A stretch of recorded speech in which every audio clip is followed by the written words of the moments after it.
the conference is being recorded. We're very excited to share these findings with everyone, as well as hear from some young leaders about their experiences in these similar situations. So as people join, I'll talk a little bit about some of the context of where this is coming from. So for those of you not familiar with our work, we have been looking at generational change in leadership for the past 10 years. And one of the things that we've been looking at is kind of the differences between each generation, how we can bridge those gaps. We also have been looking at multi-generational leadership, different leadership structures within organizations. And then this report came about as we were looking at the unique needs of young leaders who have come into social change organizations. And Helen will talk a little bit more about that in the future. But as everyone comes on, the call-in number you'll see is up on the screen. There's a chat box in the lower left-hand side of your screen. You can put any questions there, comments. If you have any technical problems, our multi-talented chairperson, Caitlin Endyke, will be able to assist you. But also any questions you have about the presentation as we go, you can put in there and we'll address them. So as we get started, I think I'm going to go ahead and advance us to a poll slide. And as you join, you can answer the question about your main reason for joining us today on this webinar. So are you thinking about your own future? Are you interested in general about learning more about young leaders and their needs? Are you thinking about the implications of these leadership shifts for the nonprofit sector? Or are you here for another reason? And if you are here for another reason, go ahead and type that in the chat box as well, again in the lower left-hand corner. So quickly today, we're also going to be joined a little later on by Biko Baker, who's the Executive Director of the League of Young Voters Education. And we're also hopefully be joined by Carlos Saavedra, who was a National Coordinator with the United We Dream Network, and most recently was key in organizing the End Our Pain and the Right to Dream campaigns. So we're really looking forward to hearing from them. And again, anyone joining the call right now, if you could go ahead and fill in this poll about why you're here on the webinar. Thinking about your own future, learning more about young leaders. Are you interested in these leadership shifts overall for the nonprofit sector, or is there another reason you're here? And if there is another reason to put it, go ahead and put it in the chat box.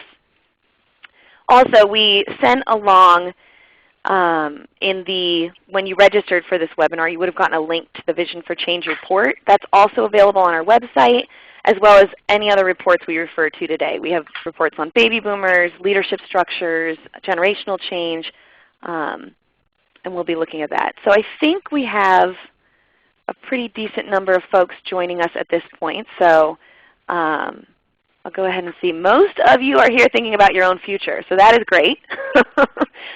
For those who are not thinking about your own future, we have some responses about people are thinking about the future of the organization they're working for. So we hear that a lot, the implications of this for your organizations, not just for yourselves.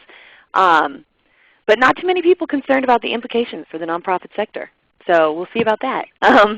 But moving forward, as we some other reasons that people are here are to gain some experience reflecting on their roles as young leaders and looking for ways to do that. So I'm going to move us ahead. Feel free to tweet while we are on this webinar any questions or thoughts about it. We use the hashtag BMPLive, and our handle is BLDING Movement if you want to include us in that. So I'll start off by letting you know who's on the phone. So again, I'm Caroline McAndrews. I am the Director of Research and Documentation at Building Movement Project. What I do is oversee our work. We have focused over the years on how nonprofits and how the nonprofit sector can support movement building and social change. One way that we do that is by looking at the leadership of nonprofits and how to make that most strong, especially given generational shifts and changes, and how to work in multi-generational workplaces. So today we're focusing specifically on young leaders, but again on our website you can find all sorts of other information. And then with me today is Helen Kim, a member of our project team and the author of the report we'll be discussing today, along with Frances Kuhnreiter. She is not on the phone. She is also the co-author of Working Across Generations, which is a great book that I highly recommend everyone get. And in her other life, when she's not working for BMP, she's an organizational development consultant, a leadership trainer, and a coach with over 19 years of experience. So she knows what she's talking about. And you can say hello, Helen. Hi, everyone. So quickly what we're going to do today, we're going to walk through the Vision for Change findings and share a little bit about that experience with you all. Then we'll hear from Biko Baker and Carlos Saavedra about their experiences. We'll definitely leave some time for Q&A. We want to hear from you what you've been experiencing, answer any questions you may have, whether about the data that we're going to present or just in general about your leadership or young leaders. And then we'll close it out. So to kick us off, I'll turn it over to Helen to talk a little bit about the background of this report and why we decided to do it. Thanks, Caroline. So again, welcome everybody. I'm really glad that you're able to join us. We wanted to do this work particularly in light of all the work that we've been doing at Building Movement Project, looking at younger generation leaders and older generation leaders.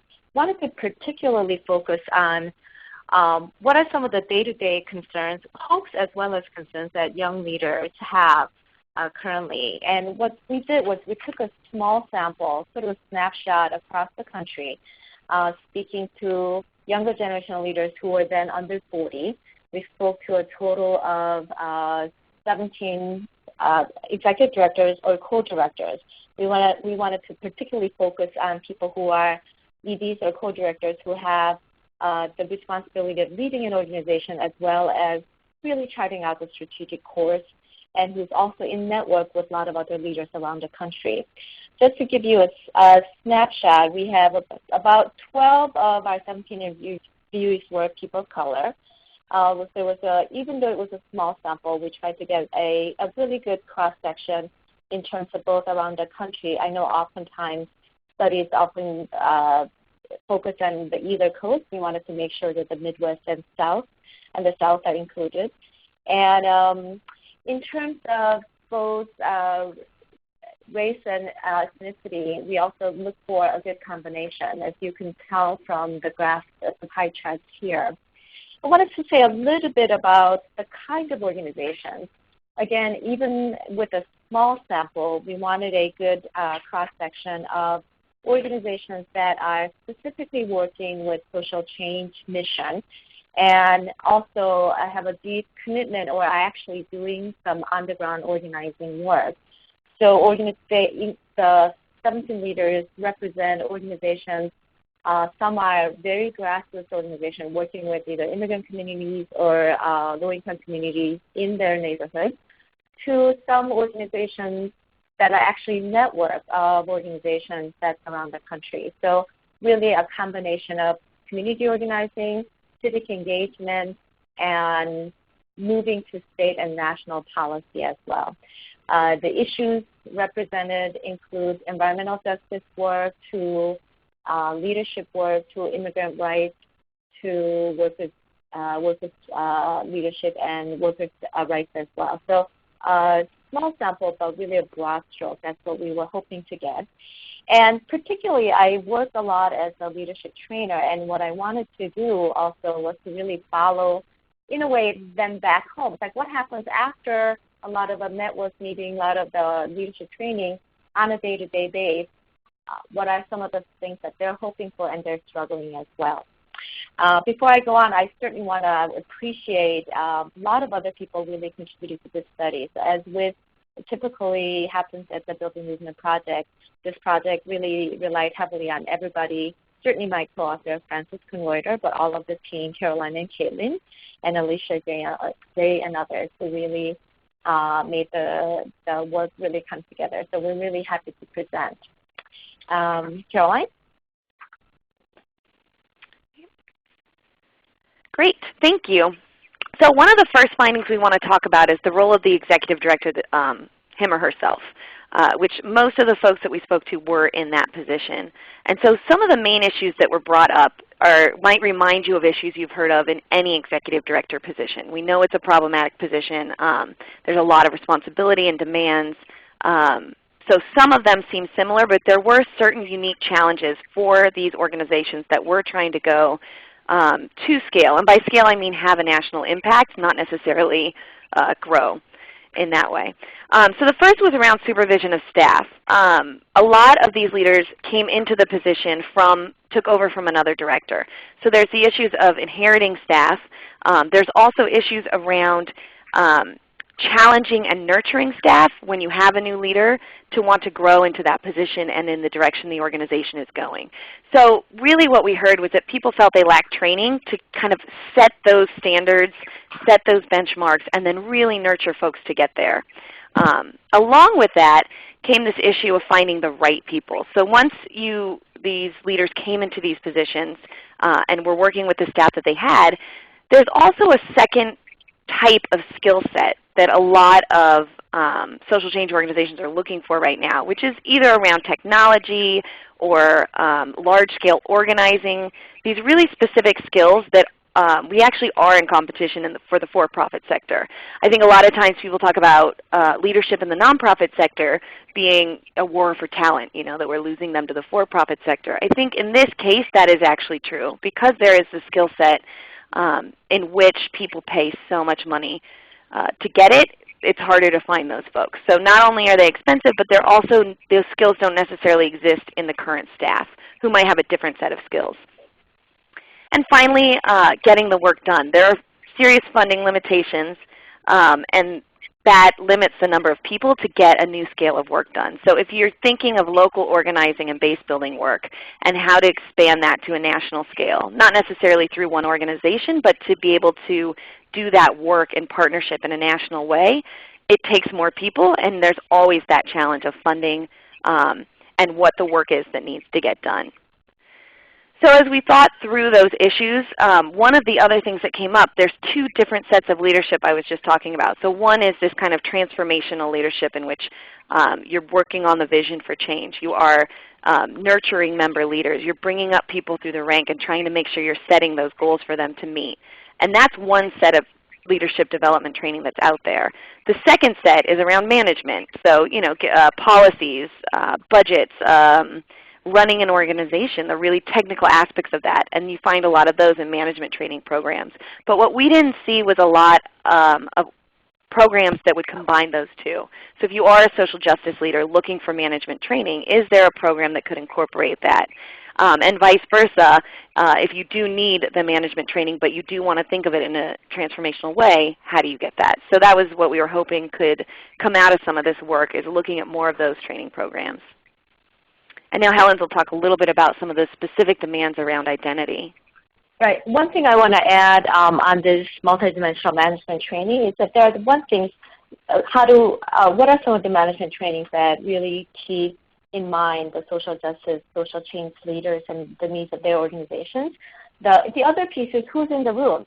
Where are trainings that brings more social justice leaders in the room, so the kind of peer sharing and successes and challenges really speak to them as well. So that's an important difference as well that we didn't hear enough among our interviewees. So moving on to the next findings around demands of identity. This is regarding both race and gender. I want to add to this. When we talk to the leaders, first we looked at when we talk to the leaders, what are some of the ways that they find especially challenging? And this came from, especially the women of color leaders that we talked to. They, almost the first words people would say, well, it's exciting and it's really overwhelming. So as young leaders stepping up into the executive director role, as Carolee talked about, really inheriting the organization, and there's a lot of different things that we already know the executive directors have to manage. As women, and especially women of color and people of color leaders, there's also additional demands that's placed on them as leaders. So such as asking to speak on panels, asking to be on boards of different organizations, where different organizations are looking at diverse participants.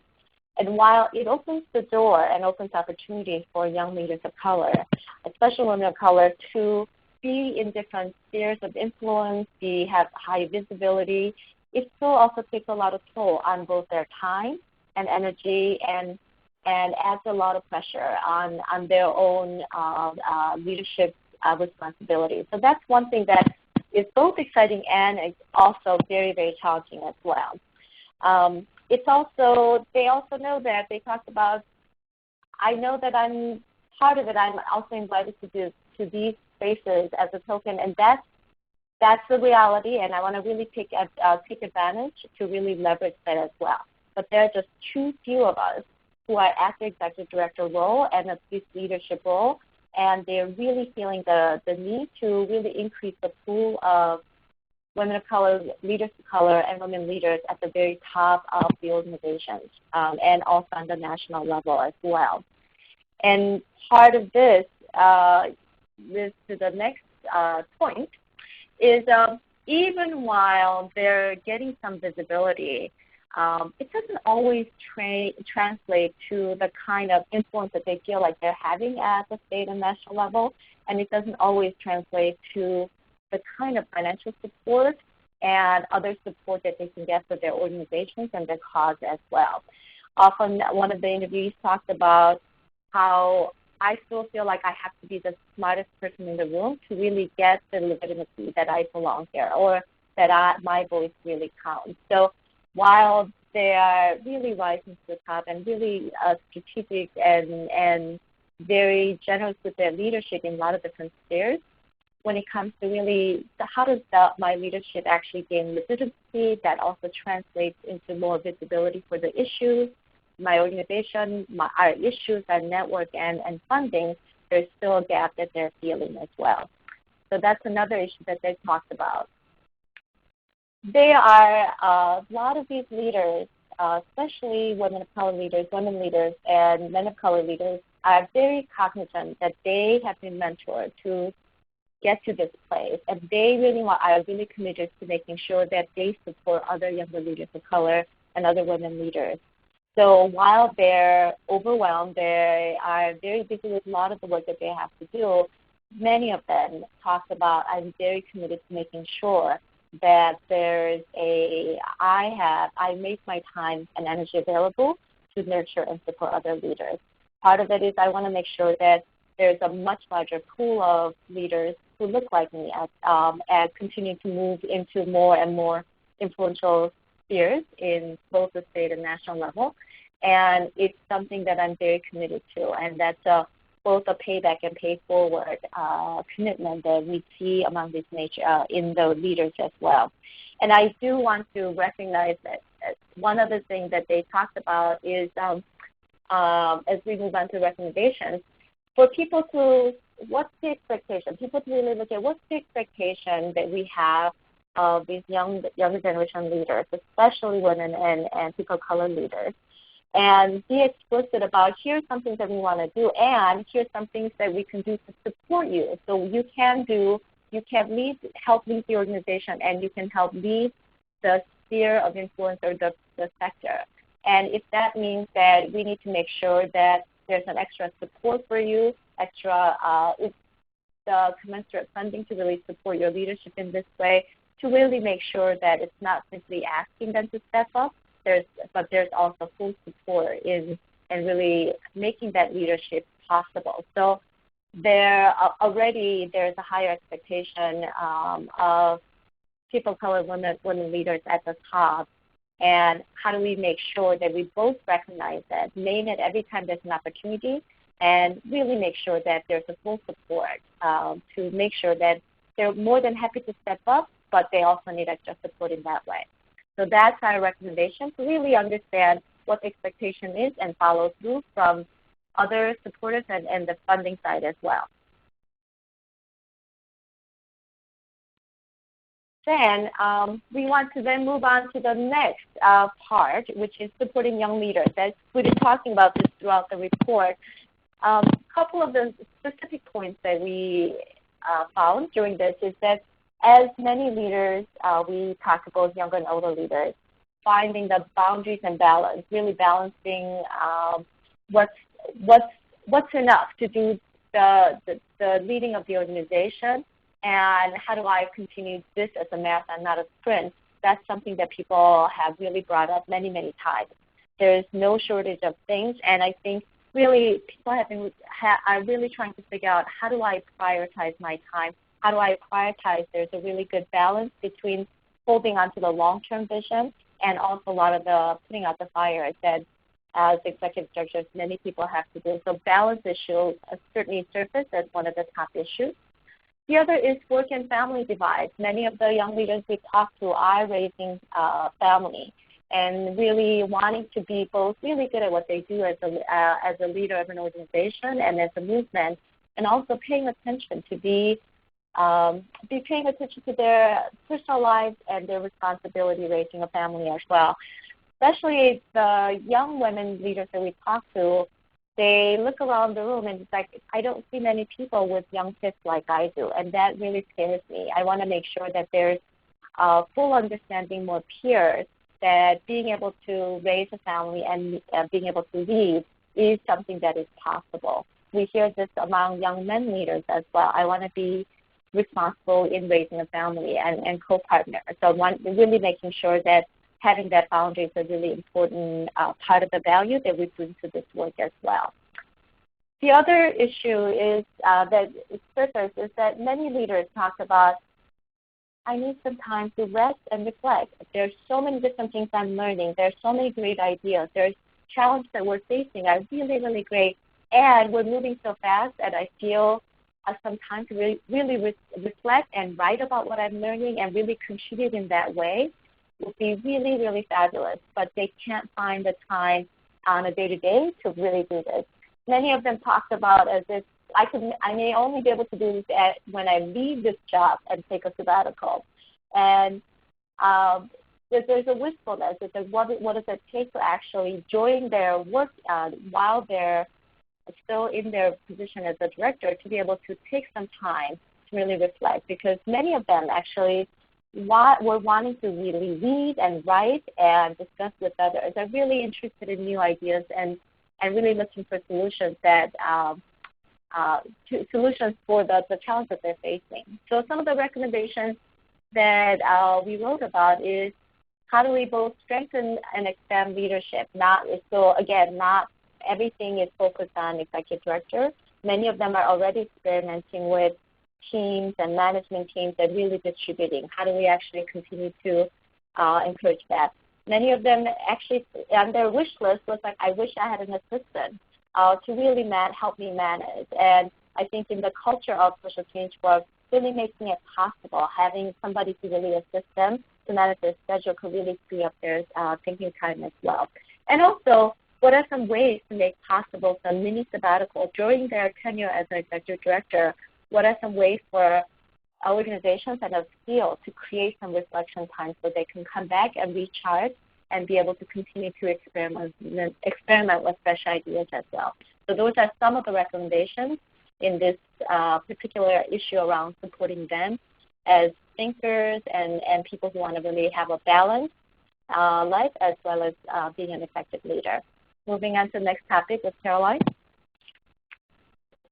Thanks, Helen. And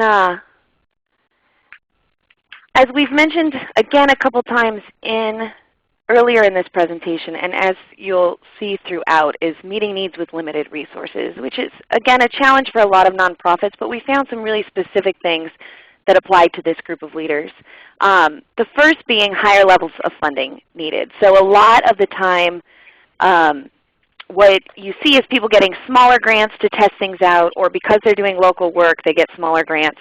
But that doesn't really allow them to take these bigger leaps and risks that they're looking to take in order to build bigger impact. The next thing we saw was how to attract and sustain critical employees. So you heard me mention this a little bit in the first slide, but when we look at it as a funding need, it is a resource challenge in terms of where you're competing. You know, definitely people want to be involved in this social change work, in making a difference, but at the same time, the gap between what the nonprofit sector can pay in the social change organization and what the for-profit sector can pay is very large. The other area that came up was the idea of funding local and base building work at the same level that national work is getting funded. So even if not at the same level, it still is an important piece of the national organizing that goes on. And so it's been hard for some leaders to demonstrate that need to funders, especially when it's not related to a particular election season. So for example, if funding came 2 years before the election, how much more work and base building could we do and education could we do before the actual election, as opposed to funding coming in right beforehand. And then also you can grow leaders and build community at that level over a more sustained period of time. So supporting bold vision. What came up was the idea that funding not only could be increased in size, but that it could support this innovation, this vision, building new basically answers or ways to address the issues that we're dealing with at a systemic level. And the way is, the problem is that right now, I'll skip to the next line because it has to relate to this. Right now, the people who get that type of funding tend to be white men. Now, our sample size, as Helen told you, was 17 people. So this is not a fact that we can prove from what we're saying here. But it did seem to fit story-wise with what we've heard from folks around funding. The only people in our sample that did not have trouble raising money or did not feel that it was a challenge in their daily work were the white men.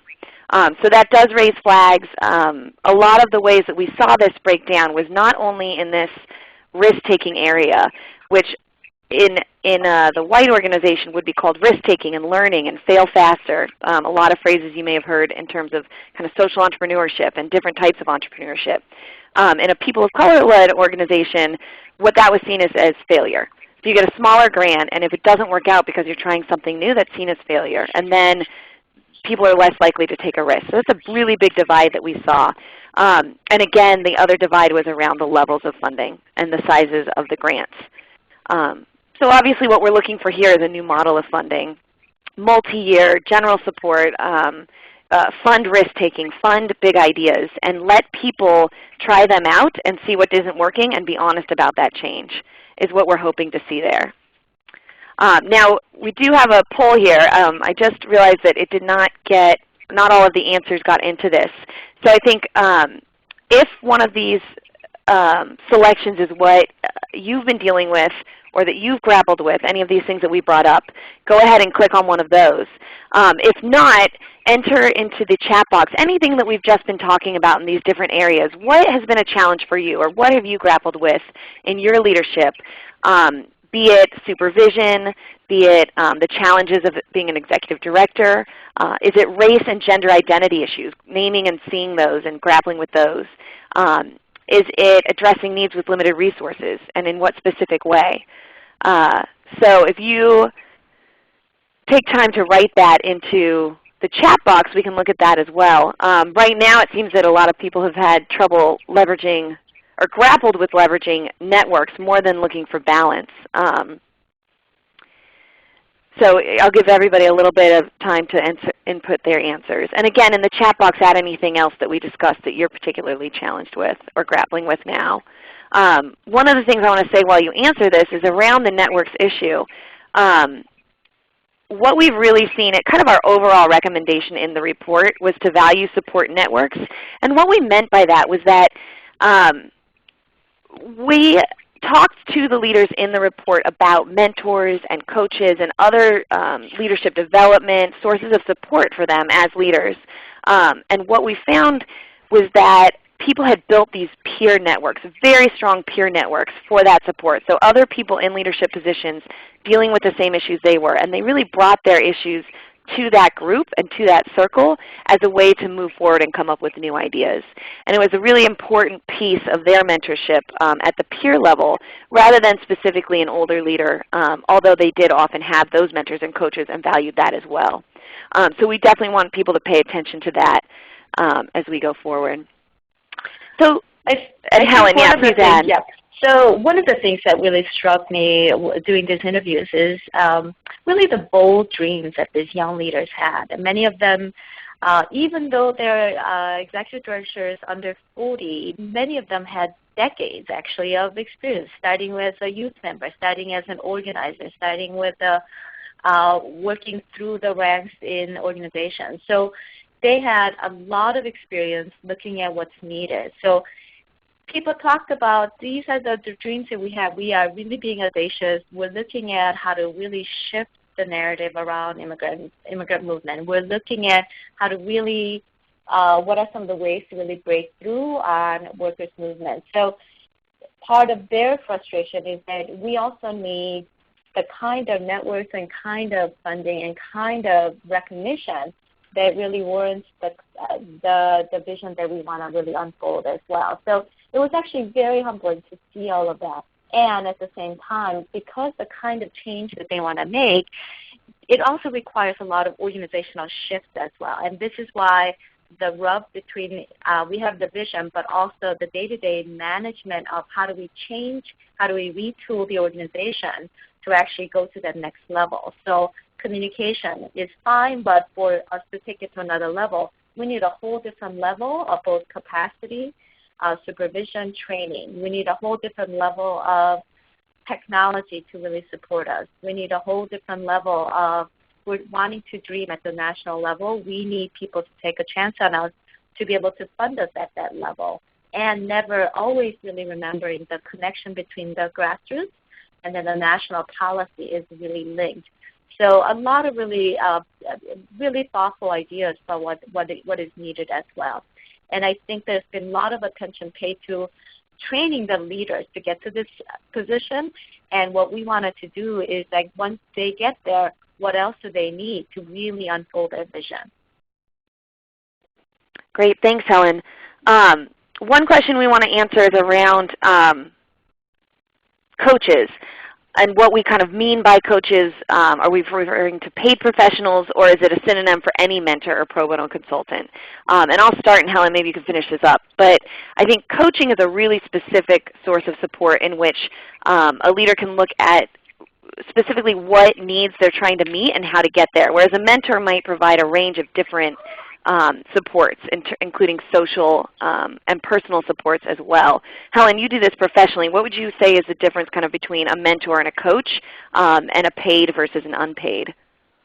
So there are certain differences Caroline spoke to. When we talked to these interviewees, when they talked about coaches, they were specifically talking about professional coaches who also have some organizational background as well. So for executive directors, many of them had coaches with the support of some foundations that actually supported their leadership or organizational development.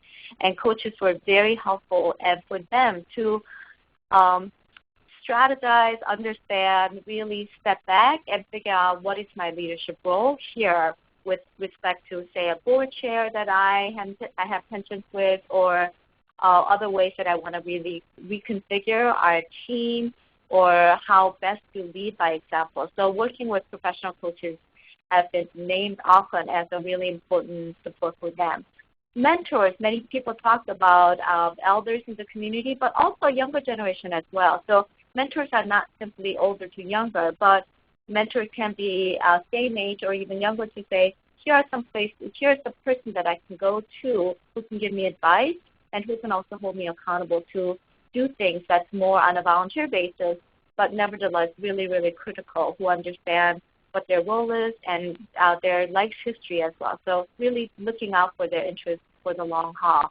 I do want to say there's been a lot of documentation about the value of having coaches. There's already a lot of good documentation out there, so I won't go into all of that. But it is something that we feel like coaches, especially who are also versed in organizational development, are very helpful for younger leaders younger leaders that we're looking to. The other, let's see, in terms of low cost, no cost, I don't have one answer for if there are a lot of low cost or no cost coaches. I think that there are many different formations of coaches out there, especially people who are committed to social justice work. So there are more and more resources popping up. I think for younger directors, they also do a lot of information sharing. So there's a lot of word of mouth.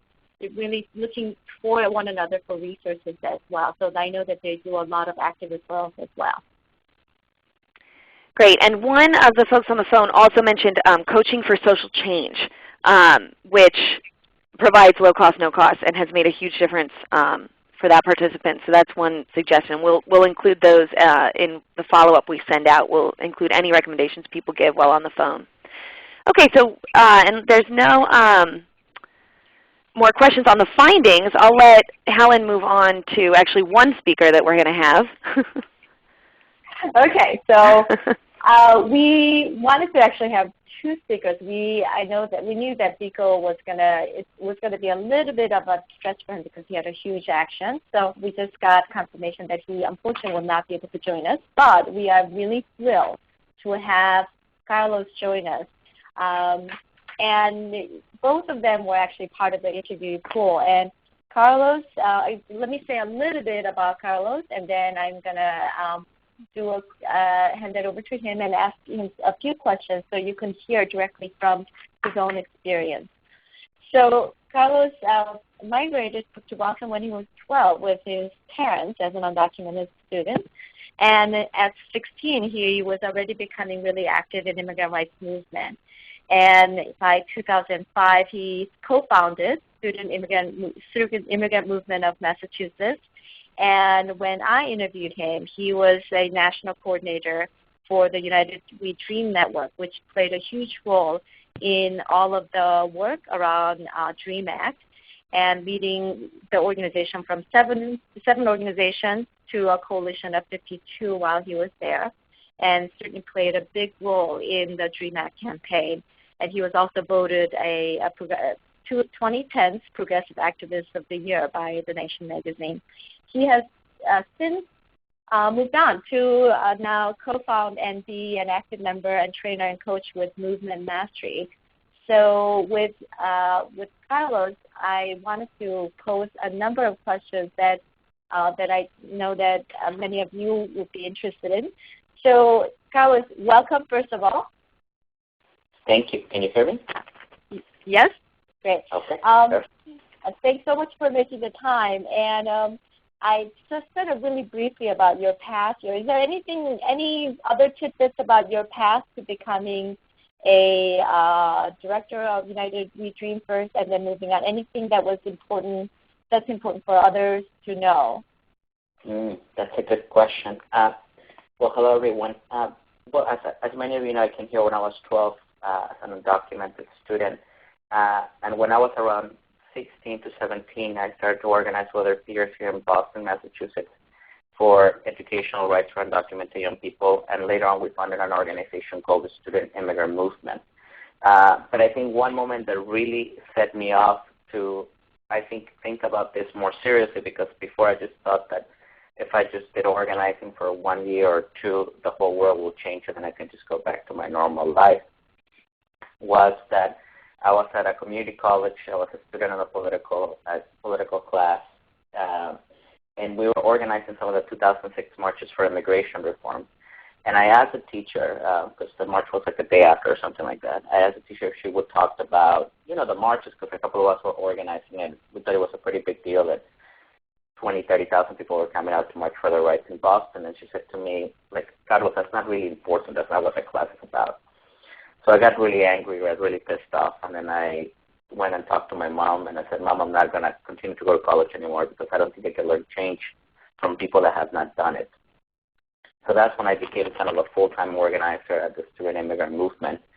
And then once we became a full-time organizer, from there I just decided to lead the organization. And many years later, I became the national coordinator for United We Dream, which pretty much, I think I remember when I got the call from my friends that were part of the board directors, our team, and they said, Carlos, you got to come, and I didn't want to go because they said DC was for sellouts. That was my belief system then. And they said to me, well, Carlos, we need you to build something local like this. And I said to them, well, but nobody has done that before. Nobody has built a network of young students that are undocumented. And they said, well, that's right, but so can you just experiment? So I think that's how I stumbled into it. So that's very interesting. Many of the young people that I talk to also, it's like a lot of it is really learning on the job, because you talked about stumbling onto it. Many people also really are exploring new ways of doing things as well. And Carlos, when you got there, what was the most surprising thing when you got into this leadership position as you're about to build out this network? Anything that was most surprising to you? It's like, oh, I didn't expect this. Well, there were plenty of things. I think the biggest struggle that we faced and that was always between us was the difference between movement and the difference between an organization, and the confusion that it caused consistently. So, I think at the beginning of the call you were mentioning about some of the training on the managerial operational side, right? Mm-hmm. Getting good funding, developing good systems, developing organization, clear roles. And at the other side, our organization was running through the context of the DREAM movement, and we were kind of like the main facilitators of the whole thing. And at the same time, people wanted to burn the organization into pieces because some people think structures are shackles. Right? I don't actually think that way, but that's what some people think, So it was interesting, this dynamic of like what's priority between campaigns or movements and between keeping a sustainable organization. So I think at some points we were just going crazy, and this happened for 2 to 3 years. And what was the balance that you found was helpful? What was helpful in the middle of a really vibrant movement to also be able to help grow the organization? Okay. Well, one, I think I would say 2 things. The first one would be that I talk consistently about the difference between a movement and an organization, and that the organization wasn't the movement, right? And the vice versa, the movement couldn't become the organization. So first we talked about it very consciously that we were trying to build organization. And I think the second thing, we had a leadership team that was very focused on building an organization. So I think without that, we wouldn't have survived. And as a young leader in that, were there any specific thing that was really helpful in you and your team? We're all very much young leaders. What were some of the key elements as a young leader that was helpful in moving through that while you were moving through so many dynamic changes? I think there were moments of a lot of uncertainty, and I think, so we had a lot of different mentors or coaches that were there for us at different moments of time. So first of all, because of my relationship here in Boston, I had a good relationship with Professor Marshall Gantz from Harvard. And we used to have these talks when I go to Marshall, or a couple of us go to Marshall and be like, hey, Marshall, we don't know what the heck to do. And he will literally kind of like, we call it with humor, fix our back. He will put us straight. But it would be, I think that kind of advice at certain key moments from a different perspective can allow one to see a situation completely different. So mentors made a big difference. Huge difference. I mean, I don't want to sound cliche with a report, but it's very true. That's okay. You're part of the report. Good. So what else made a difference? I think mentors made a difference. I think training made a difference. So, for example, I was sharing this story. When I was 19, almost getting to 20, I quit college to become an organizer. So I went through a period of 4 years of becoming, training, organizing, whatever, to every organizing and leadership training that I could get my hands on. Read every book, tried to make every master. So I was a pretty intense organizational builder from even before I got into United We Dream. But we trained in a period of those 4 years that I was in United We Dream. We trained around 4,000 people. So what I would say is that if an organization doesn't have the training mechanisms, it's really difficult to operate well. It's really easy to not understand how to manage uncertainty, how to manage reaction. But we were every year consistently training at least 1,000 people. So I think setting up those structures and training mechanisms really help us through the storms.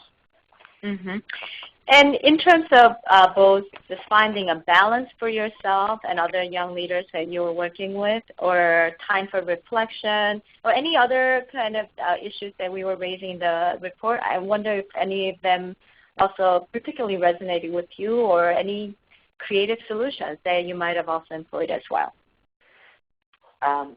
Well, actually, when all of you were mentioning the piece, I felt like you were talking to me. So when I've been organizing for the last 8 years nonstop, like overtime. Like I didn't go to college, so I didn't have to go to finals. Like my finals were campaigns. So for me, in an 8-year period, I had a lot of time to learn about organizing, think about organizing, learn about immigration. But I never really had the time to sit down and think about, okay, what the heck do I want to do in this world? Because I felt like I was reacting to campaigns, reacting to money, reacting to interest. So I finished this year, last year at the end of December 2012, I ended being a national coordinator for United We Dream because of the reason that I wanted to reflect. So that's what I've been doing for the last couple of months. But what I would say is that there is such a pressure on the sector, on the movement, to be able to do so much activity that reflection is so undervalued. You know, and right now we're going through one of the biggest immigration campaigns right now, and I cannot tell you that I feel guilty sometimes that I'm not in it like 2,000%. But also at the same time, I cannot tell you that I feel 20 times more happy and 20 times more clear and 20 times more ready to, when I come back full force, to actually make a bigger difference. So I think young leaders need to also take the time, and I think we have to know that there's a lot of things that we just do not know, and we got to go and figure those things out. And thank you, Carlos. And Carlos, I'm wondering, you're still training a lot of young folks. What are some of are there, in addition to the advice that you're offering, I wonder if there are some different approaches that today's younger generation leaders are trying to make room in their, in their very, very demanding lives to create some space to reflect or really look for a mentor. Are there any kind of next level changes or improvements that you're seeing around you, or things that you wish were really as top priorities that we all of us who are interested in supporting younger generation leaders could really prioritize as next steps? Yes, that's such a great question. So as part of as I said, of ending a chapter with United We Dream, I created this institute called Movement Mastery, which we call it a training institute, but it's really a space for young people to kind of like get trained in some cool things, but also talk about what we want to do. So we're creating this space because I haven't seen it for young people. I actually led by young people, but a space for young people. And that we actually apply some of the tools that I feel that people have to learn. I really feel like everybody has some expertise on something that they can teach around. So I haven't seen it broad-based. I'm also trying to figure out what's a community outside of an organizational community. Because many of us, unless we're in an organization or a campaign, we're completely disconnected from everything else. It's like we don't matter as leaders. So I'm trying to figure out if we can create that space within Movement Mastery. Great. Is there anything else that you would want people to know about how best to support young leaders? In our report, we also talk about especially for people of color and women of color, women leaders. There's a lot of pressure on them because there are not as many at the level of top leadership. And I wonder if you also have any thoughts about what are some ways to especially support these leaders. That's a great question. I already think that they already know everything they need to know. It's already within them. I just feel like we don't talk about it enough, meaning that we're not out there training enough people. We're not there having enough conversations with ourselves. I think for the millennial generation that I am part of, I think we already have a lot of expertise. And I feel like we're not creating enough content about our experiences, about who we are, and about the change we want to create. I think we can do much for that. Yeah. And are you also involved in either informal or formal network of younger leaders who are also looking to each other for support and, challenging each other as well? Not really. I'm trying to create one.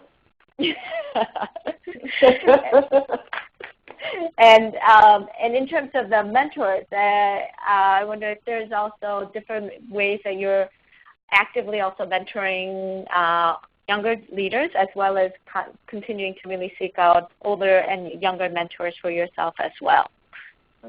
Yes, I'm mentoring 6 people right now on a weekly basis.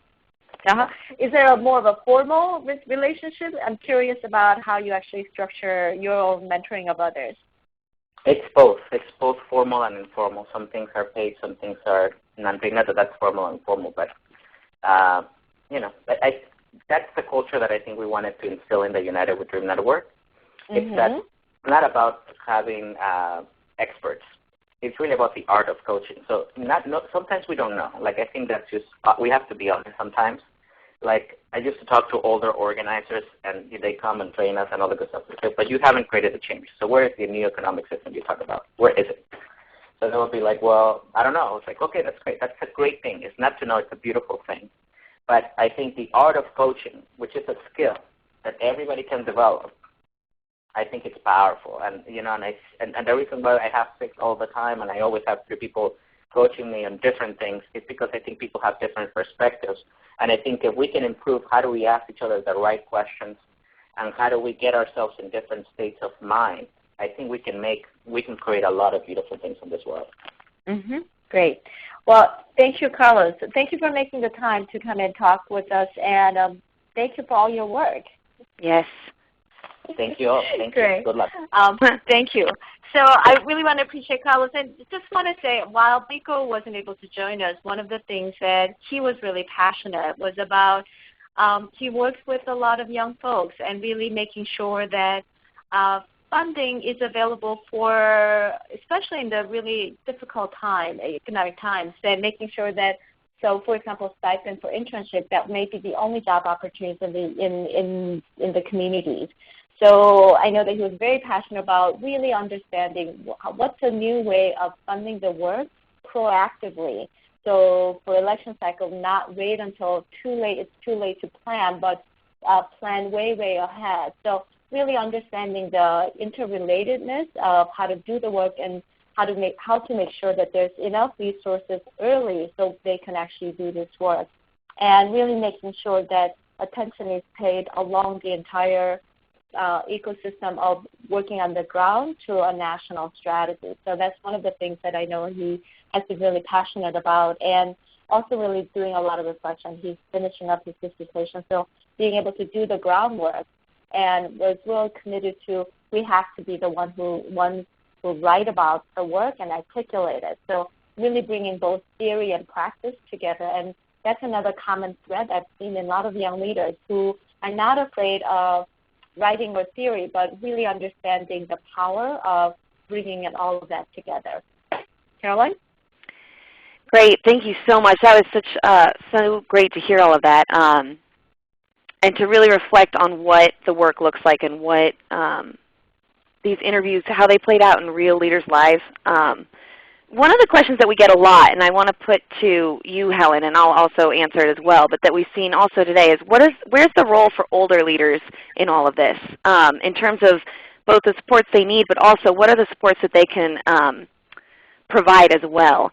I know from some of our other work, again, that's available on our website, but we have seen that a lot of boomers who are looking to retire aren't actually ready to retire because they're not ready to stop working. They have a lot of energy left. They have a lot of ideas left, and they want to be involved. And as we heard both from Carlos and from Helen, there is a balance that is lacking in these roles. And so one role that older leaders can play is to come in and support leaders to provide them time to reflect. So if there was a way to share leadership and to meet the needs of both of these generations, that's one way to address that. Helen, do you have any ideas about kind of the role of older leaders in this work and in supporting younger leaders? Well, one of the things that people talk, and many of the younger leaders that I talked to really appreciated the generosity and partnership of the older leaders they have been mentored by and are still also working with. And in fact, a couple of them really talked about we actually need to create much more intergenerational spaces where we really could get down to, like, not just gloss over all the past glories, but really what are some of the things that we need to do together? What are some of the mistakes we can learn from? What are some of the strategies that we can learn with one another? So it's just because this report is focused on the younger leaders, that doesn't necessarily mean that they have no relationship or didn't refer to the older leaders as well. And as you said, Caroline, I think that there's a lot of room for partnership. So in terms of expanding of the leadership, no matter what the age is, what are some of the different distributed leadership, or what are some of the leadership culture that people can step up and step back depending on different issues? So it's not so rigidly identified title or even just history in the organization. what are some of the rotating roles of leadership that both older and younger leaders could really experiment together as well. And I think for older leaders who really understand this and are really working well with younger leaders, how can they build the bridge with other older leaders who may not be as versed or as willing to do this? So because we need to constantly build these bridge builders to actually bring in more and more older leaders into this fold as well. I think for older leaders to also articulate, here's what we need for us to also play an important role, or sometimes step aside so younger leaders can come as well. So I think both needing their own space to process what they need and being able to really have the relationship undergirds everything. What are some of the relationships that I can build with younger leaders? So these kind of conversations are both exciting and sometimes challenging can be had rather than sidestepping. I hear that the question about, in terms of younger women of color working in an organization that has older white leaders, that the feeling the need to be even more strategic and all of that. First of all, just know that it's also, you're not alone. You're not the only person who has felt that way. And I think this is really important to seek out peers and mentors, maybe not in your organization, but who've also had similar issues. Like, what are different ways to strategize? And plus, what are different ways to continue to exert, to know that, just as Carlos said, I know enough, I'm going to state what I know and really state firmly. It's the kind of balance between how do I not get in my own way of leadership by being fully confident, and then what are some specific requests and asks that I need to do to my other leaders in the organization so they take my leadership seriously. And at the same time, how do I find the support, if not immediately my organization, how do I surround myself with support in the movement, in the field, that who could really champion me continue to really move forward in my leadership as well. So that's really helpful, Helen. Thank you. And another question that we've had is suggesting co-directing as a strategy for supporting young and old alike, which I think is a really great idea, something that we have looked at in a lot of different ways, not just co-directorship, but also what we like to call distributed leadership, which is even in a hierarchical structure, even if you were to have one executive director, what are the ways in which you can share power and share decision-making in a way that allows more voices to be heard and more people to develop as leaders? And co-directing is certainly an important way to do that. So thank you for that. Right. I want to say co-directing is it's also important to understand structure is one thing, but the underlying culture to me is always, it's actually more important. To say co-directing takes a particular kind of really deep partnership. So really understanding the shared power, what does that mean? So it's not just in the title, but really be clear about the roles, be really clear about giving each other the kind of space. And in the organization, any kind of distributed leadership, it's really understand what is that organizational culture that welcomes a lot of experiments, innovation, where's power showing up explicitly and where's power showing up informally, and how do we name that? So whether it's gender, age, race, all of that, who has the influence, and can we really make that explicit? And how in our own organizational culture that it's, as things move and people innovate, it's really important to have a really feedback-rich culture, to be able to name it as it happens without being defensive, as how do we create a learning culture together. And I think a lot of organizations are in that mode, and especially important with young leaders at the helm trying to experiment different ways that makes it easy for them to lead and makes it easy for them to create other leadership for other leaders. Great. Thanks so much, Helen.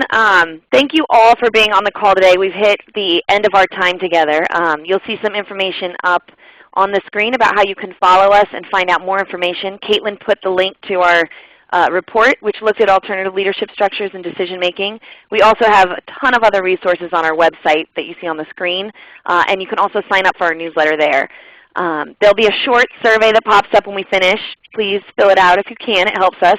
to do these in the future. And thank you so much to Carlos for participating and sharing with us, and Helen for all your great work, and Caitlin for your help. And thank you all. Thank you, everybody. Bye-bye. Thank you. Please stand by.